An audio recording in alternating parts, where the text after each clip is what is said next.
So அப்படி இருக்கிற ஒரு டைம்ல வந்து உங்க எல்லாருக்குமே தெரியும், என் மேல இந்த ரெட் கார்ட்லாம் போடுற மாதிரி ஒரு சிச்சுவேஷன் வந்தது. அந்த ஒரு டைம்ல வந்து நிறைய ப்ரொடியூசர்ஸ் எல்லாருமே பயந்தாங்க.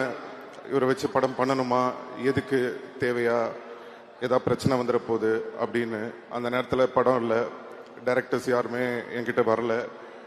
அப்போ ஒரு ஃபோன் கால் வருது மெட்ராஸ் டாக்கீஸ்ல இருந்து, இந்த மாதிரி மணி சார் உங்களை மீட் பண்ணணும்னு சொல்றாரு அப்படின்னு. எனக்கு வந்து உண்மையிலேயே மணி சார் தான் கூப்பிடுறாங்களா இல்லை இவங்க ஏதாவது நம்மளை கூப்பிட்டு காமெடி கிமெடி பண்றாங்களா அப்படின்னு சொல்லிட்டு எனக்கு ஒரு சின்ன டவுட்டாகவே இருந்தது.